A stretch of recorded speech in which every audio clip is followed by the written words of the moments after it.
del informe de discurso de odio y discriminación 2025 que fue presentado por las Naciones Unidas de Costa Rica. Este es un tema que hemos abordado en nuestras distintas plataformas, en Extra Radio también, porque para nosotros como grupo y como medio de comunicación es importante reflexionar sobre este tema y justamente no reproducir mensajes que puedan ser catalogados como violentos ni generar tampoco información que vaya a provocar más odio y violencia de la que ya existe en las redes sociales y en diferentes lugares. Y para ampliar justamente sobre este tema, tenemos hoy en nuestra mesa de análisis, a quienes agradecemos mucho, por cierto, por estar acompañándonos, a doña Ingrid Naranjo, psicóloga. Muchas gracias, doña Ingrid, por acompañarnos, y también a don Cristian Bonilla, del Observatorio de Comunicación Digital y vicerrector de Innovación de la ULatina. Muchas gracias por acompañarnos. Buenas noches. Buenas noches.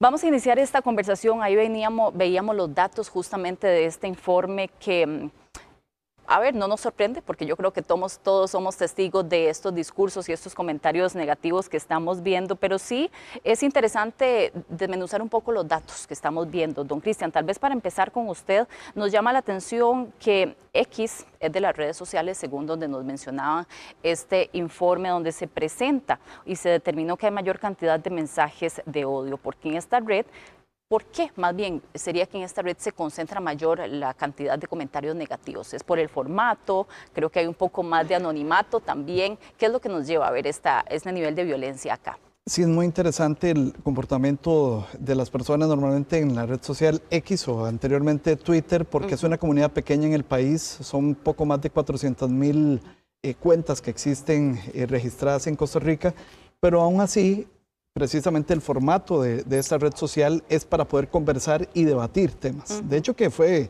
conceptualizada de esta forma para que se puedan discutir muchos temas. Pero el tema pasa, sobre todo que en X la gente llega realmente con ganas de ir a pelear. Usted puede poner, si quiere, en este momento, buenas noches a todos los televidentes, y alguien rápidamente va a llegar a pelear. Es decir, buenas noches ¿de qué? ¿Y por qué? ¿Y por qué está tan contento? ¿Qué hace el asunto? Y comienza porque ahí ya la red social por sí sola tiene esas características de discutir, pero además tiene otro elemento.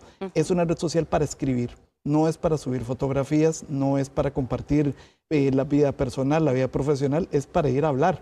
Entonces, en esta dinámica, los sistemas que recolectan precisamente este tipo de estudios hacen que se pueda generar mucho más volumen, y claramente cuando se identifican palabras violentas, de odio y demás, como lo hace este estudio, pues obviamente el sistema tiende a recolectar mucha más información, prácticamente por las características, pero además por la esencia misma de la red social. Así es, doña Ingrid, y bueno, la ONU además en esta comunicación que están enviando de este informe lanza una advertencia. Ellos dicen, si Costa Rica no revierte esta tendencia, aunque ha tendido como a disminuir en algunos temas, los discursos de odio, violencia y discriminación, los datos van a tener un costo para las personas, para el Estado, para la democracia. ¿Cuál es el riesgo de que este tipo de expresiones ya lleguen a manifestarse en otros ámbitos? Sí, el riesgo es que ese impacto no solamente es en esos ámbitos, sino en el tema de salud pública a través de la salud mental. Lo que se ha venido estudiando, y sobre todo este año, que ha sido muy interesante, cómo se ha venido marcando la tendencia. Incluso Europa lanzó en junio precisamente de este año, en 2 países con inicio, en Bruselas y en España, lo que se llama una campaña que dice el odio marca. Y está precisamente centrando a las personas como ese eje donde su salud mental es la que más se ve impactada. Entonces, ese reto, esa alerta que nos manda este informe, lo que nos dice es preste la atención a toda esa sintomatología que se presenta a través de esos espacios donde estamos viviendo la mayor parte de nuestras vidas, que son los espacios digitales, donde la salud mental se ve afectada por estar continuamente recibiendo esos mensajes.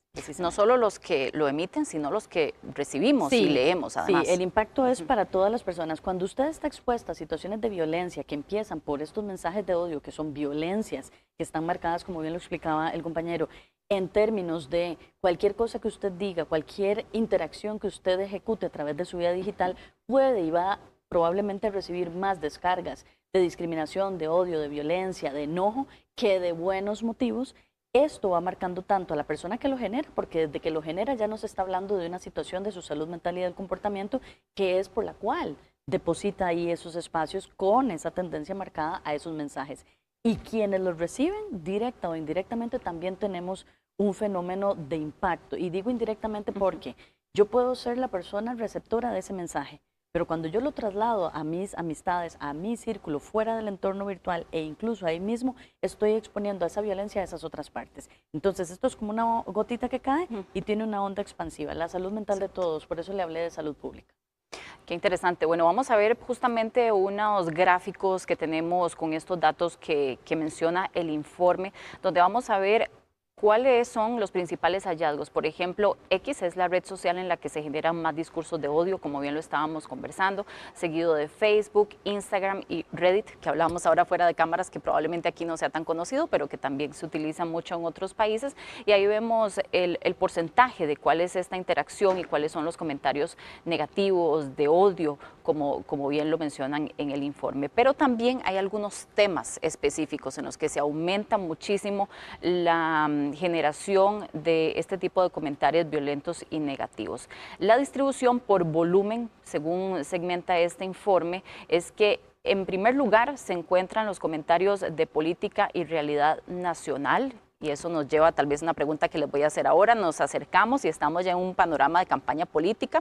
El segundo tema es género, también que provoca la mayor cantidad de comentarios en esta línea, xenofobia, y ahí va disminuyendo un poco también el porcentaje. Sin embargo, siguen emitiéndose juicios al respecto sobre orientación sexual, racismo, discapacidad, religión, el choque generacional y temas de Agenda 2023. Estos son los datos que se desprenden de este informe que presentó la ONU. Pero justo hacíamos entonces esta consulta que quería decirles a ustedes. Don Cristian, nos acercamos estamos en campaña política, pero viene la etapa más fuerte. ¿Cuál ha sido la tendencia en otras campañas y qué podemos esperar? Porque por acá disminuyeron un poco los comentarios, pero ¿qué nos espera, lamentablemente? Sí, estamos precisamente en el Observatorio de Comunicación Digital revisando precisamente el volumen de la conversación enfocada en temas de política. Y lo que nos llama poderosamente la atención es que cada vez que hay, obviamente, temas polémicos, esto propicia de alguna otra manera la discusión y esa discusión se transmite después en redes sociales y después de ahí viene la violencia.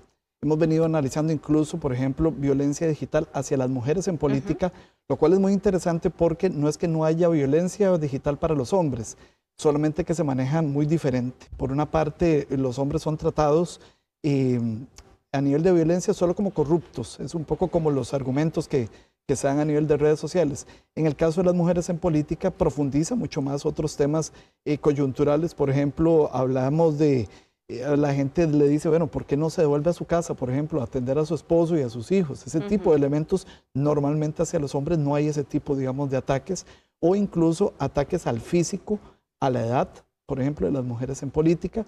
Y lo que se aproxima, pues bueno, lamentablemente va a ser, y ojalá, yo espero equivocarme, pero lo que la experiencia nos dice, sobre todo de revisar este tipo de procesos, es que cuando ya comienza la campaña política, comienza obviamente la discusión, pero además acercándonos ya a la fecha de la elección y sobre todo con los primeros debates, claro, van a surgir realmente estas discusiones, que no hay nada de malo en el tema de discutir a nivel de redes, pero cuando se traspasa de los comentarios negativos a violencia es lo que realmente preocupa, y la experiencia lo que nos dice es que sí, va a venir en aumento y en temas muy sensibles como los que hemos conversado.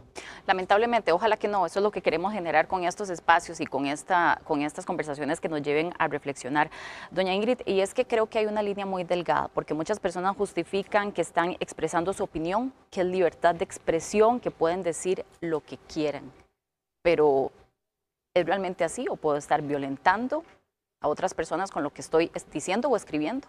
Bueno, en el derecho están las responsabilidades. Entonces, en este libre albedrío y en esta posibilidad de expresión efectivamente que tenemos como un país democrático, como un país de libertad y de derechos humanos, cada una de las acciones va a tener una consecuencia. Entonces, si yo escojo utilizar mi voz desde la violencia, desde el odio, desde la recriminación, yo tengo que entender que eso va a tener una consecuencia. Y que esa consecuencia puede tener incluso hoy contenidos de carácter legal. Legal en lo penal, legal en el uso inadecuado de los espacios digitales, ¿verdad? Y hay toda una legislación que habla sobre la violencia en los entornos digitales y las consecuencias que tenemos por utilizar estos. Ahora, este tipo de manifestaciones han existido siempre, desde que somos personas. El tema es que como ha migrado nuestra vida de lo presencial a lo digital, hemos utilizado las herramientas y los espacios para también violentar ahí. Entonces, eso tiene una consecuencia y hay que revisar y hay que validar que efectivamente en el uso de mi derecho vienen las consecuencias y las responsabilidades por ello. Y lamentablemente en este escenario que ustedes han venido marcando, no solo desde el observatorio, sino desde la posición que tienen ustedes como medio de comunicación, lo que se vaticina lamentablemente es que si van a haber elecciones donde el proceso va a estar marcado por la violencia, va a ser este. Y eso va a estar muy determinado también en los entornos virtuales. Ya teníamos una tendencia en los últimos años donde estos espacios virtuales han determinado las discusiones, los debates, ¿verdad? Tuvimos unas elecciones donde se empezaron a utilizar como novedad y como tendencia hacerlos a través de streaming, utilizarlos en vivo. Bueno, hoy ya eso está sentado en la vida.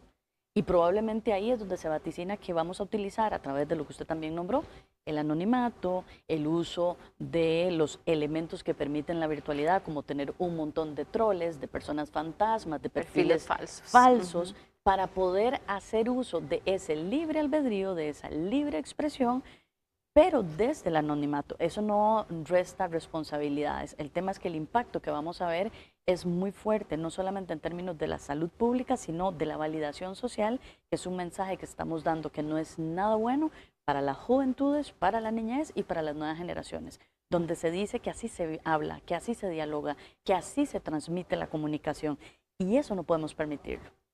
Completamente de acuerdo. Don Cristian, ¿y cuáles son las restricciones que establecen las redes sociales? ¿Hay alguna manera de poder evitar, de poder denunciar este tipo de comentarios que se pasan de tono definitivamente? Bueno, estamos viviendo una época muy compleja en ese sentido, porque precisamente cuando Elon Musk compró la red social Twitter, la transformó en X, liberó por completo la moderación que tenía la red social. ¿Y qué significa que quitó la moderación? Bueno, que básicamente cualquier persona puede decir lo que quiera en este momento.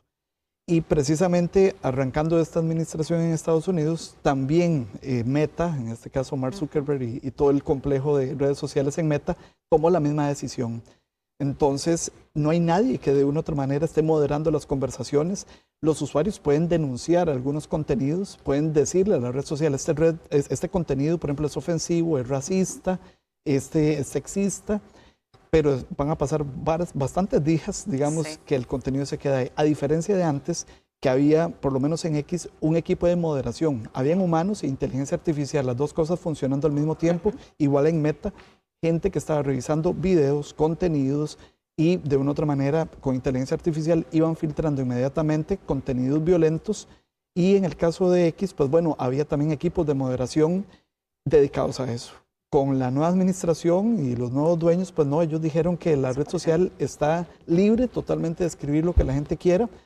Como dije, indicaba la psicóloga, hay leyes y ya el país tiene también algunos temas en este sentido. Pero bueno, detrás del anonimato de un seudónimo, la gente también escribe lo que quiere y en ese sentido, pues bueno, le hace muchísimo daño, sobre todo a los procesos democráticos que de una u otra manera deberían ser de deliberación de ideas, discusión acerca de los temas país, y terminamos en otro tipo de discusiones que no aportan en nada realmente a la solución de los problemas del mismo país. Como los comentarios sexistas que usted mencionaba ahora, por ejemplo. Así es. Doña Ingrid, y me lleva a otra consulta también, porque creo que muchas veces nos lo hacemos cuando estamos viendo en las redes sociales. Este comportamiento de personas, podemos ver incluso usuarios que reiteradamente están todo el día comentando todo tipo de perfiles y haciendo este tipo de comentarios. Esto puede ser un comportamiento patológico, no sé si podríamos decirlo así, digamos, que se genera a partir de este modelo de las redes sociales. Sí, lamentablemente lo que hemos visto en los estudios sobre por qué es que las personas actúan así, cuál es el trasfondo que hay en estas conductas, tenemos un montón de situaciones que se derivan desde cualquier comienzo de la violencia. Este patrón se manifiesta y se mantiene. Son personas frustradas, son personas que odian, son personas que tienen ya una necesidad de expresarse desde ahí, porque es lo que han aprendido, porque es con lo que de alguna manera también se regocijan cuando hablamos ya de cuestiones más patológicas, más de enfermedad, de un trastorno, de una situación de fondo que debe ser analizada. Y son esas personas que no sienten culpa, que más bien esto les genera una adrenalina, es con lo que se sienten bien. Bueno, si entramos ahí, hay un montón de manifestaciones que van a ser bien difíciles de controlar. Pero eso ha venido cambiando tanto que hay una normalización, entonces ya no podemos pensar que es un tema de un rasgo de personalidad o que es un rasgo de enfermedad del comportamiento de la salud mental, sino que hay una cotidianización, hay una normalización, se ha enseñado que esta es la forma de comunicarnos. Entonces, hoy dejamos de ver más patrones que tienen que ver con situaciones expresas de salud mental y vemos más un tema social, donde se valida, donde se normaliza, donde se dice así es la forma en la que nos comunicamos. Y ahí es donde más nos llama la atención. Porque al decir que esto es normal, porque al decir que esto se vale, estamos enseñando cosas que en la convivencia social no son bien vistas y que van a tener consecuencias que van a repercutir no solamente en lo social, en lo legal, sino en la salud mental. ¿Cómo revertimos esos patrones? ¿Cómo hacemos un cambio en el sistema de pensamiento, de emoción, de convivencia de las nuevas personas y de nosotros mismos que hemos adoptado eso como una normalidad? Es que si a mí me gritan, yo grito, es que si a mí me maltratan, yo maltrato. Y utilizamos además los emojis de una manera muy violenta. Entonces hemos maximizado cómo esta forma de comunicarnos, que es absolutamente violenta, es normal. Y ahí es donde entramos con preocupación los profesionales de la salud mental, porque vemos un cambio en el sistema de comportamiento, en el sistema de creencias y además en la afectación emocional que esto tiene, porque así es como tendemos a comunicarnos. Reactivo, esto nos preocupa, totalmente. claro, es reactivo, además está normalizado. Hay personas que no consideran que hay nada malo en actuar así. Y si sobre eso tenemos mensajes de personas importantes que dicen que así es y lo validan y además autorizan hacerlo, el reto que tenemos es menudo en términos de cambiar esos comportamientos y de poder socializar que la comunicación no violenta la realidad. Vamos a ver también y a compartir con nuestros televidentes el extracto de la conversación que tuvieron nuestros compañeros de Extra Radio esta tarde, porque como bien lo mencionábamos, hemos querido abordar este tema en nuestras distintas plataformas con algunos expertos quienes también nos dieron su comentario acerca de este informe. Vamos a escucharlos. Claro, como organización que nosotros defendemos derechos humanos de las personas LGTBIQ, migrantes, ya lo mencionaba, vemos con preocupación esta situación, ¿verdad? Este aumento de discurso, pero aquí el mensaje es claro, ¿verdad? El hecho de tener acceso a una red social que nos permite poder escribir o redactar lo que queramos o que deseamos decirlos, ¿verdad? Pienso de que aquí es el tema de seguir fortaleciendo esa empatía, de que al momento que redactemos, si tenemos esa posibilidad, el mensaje sea asertivo, sea de una manera objetiva, que no promueva la violencia y no estemos como en un dime que direte, por decir, sino que no sea confrontativo, ¿verdad? Pero muchas veces las personas somos reactivas, ¿verdad? Y esto es lo que viene a provocar este tipo de situaciones. Bueno, y vamos a ver cómo también, además, a nivel político y de género, como bien lo mencionaban, se reproducen este tipo de discursos de odio. Se ha visto que, bueno, las mujeres tienen mayor probabilidad, más que todo mujeres que están en política, de recibir discursos de odio. Actualmente, bueno, se han estado tratando de tomar medidas como la ley de la violencia contra lo que es contra la mujer, además de lo que son las políticas, ¿verdad?, en contra la violencia política, pero el problema está en la regulación en redes sociales. Es muy común llegar a ver en redes sociales como la mayoría de comentarios que reciben las, por ejemplo, diputadas, llega a ser más de cómo se ven, cómo visten, cómo hablan o hasta quién fue su ex esposo. Entonces ahí es donde hay un tema medular. Se ve muy común atacar a la persona. Bueno, y se nos va acabando el tiempo ya finalmente, pero no quisiera irme sin que antes nos dieran alguna recomendación, ¿verdad? ¿Qué podemos hacer, don Cristian, desde el punto de vista técnico de manejo de las redes sociales, si no reproducir tan siquiera, si no dar un like? ¿Cómo es que funcionan, verdad, estos algoritmos para no convertirnos nosotros también en parte de esta ola? Sí, particularmente no alimentar a los trolls, ¿verdad? Normalmente esta figura que llamamos troll viene de la mitología nórdica, de que era un muñequito que fastidiaba la vida de los demás.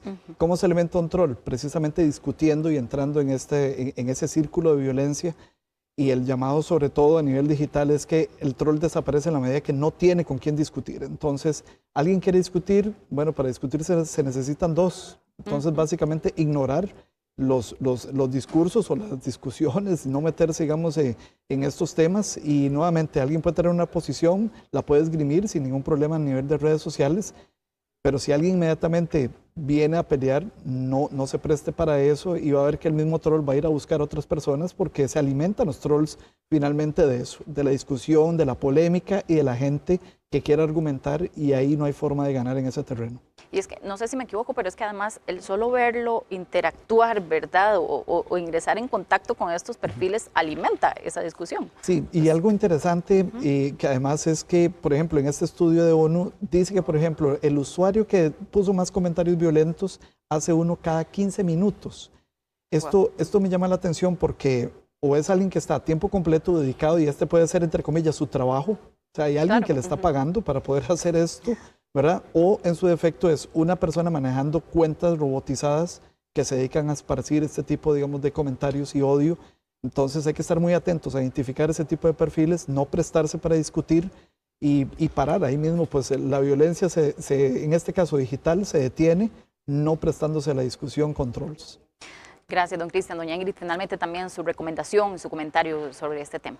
Sí, creo que lo más importante es aprender que hay un comportamiento digital que tenemos que hacer éticamente y que tenemos que aprender también a vivir una sana convivencia en los entornos digitales, porque el impacto que esto tiene en nuestra salud mental, aunque hoy no lo tengamos consciente, se ve todos los días, se ve en la reacción en el cuerpo, se ve en el comportamiento con otras personas, se ve en el uso que hacemos y la relación que establecemos con los dispositivos electrónicos, si me generan estrés, si me generan angustia, si me indisponen, cómo me predisponen a tener una conversación. Desde ahí son alertas que nos van diciendo que hay una interacción que se está dando entre mi vida personal y mi vida en el mundo digital y con los dispositivos con los cuales yo me enfrento para poder hacer esa interacción, que me dan algunas alertas que debo revisar. Si esto interviene y me genera estrés y me genera angustia, si altera mi salud mental, son alertas que debo revisar para poder ser yo quien controle la gestión de esto y no exponerme a esos espacios que nos generan un impacto en la salud mental que cobra altísimos costos en la salud pública. Muchas gracias a ambos por habernos acompañado en esta reflexión y esta conversación. Gracias a ustedes. Un gusto. Continuamos.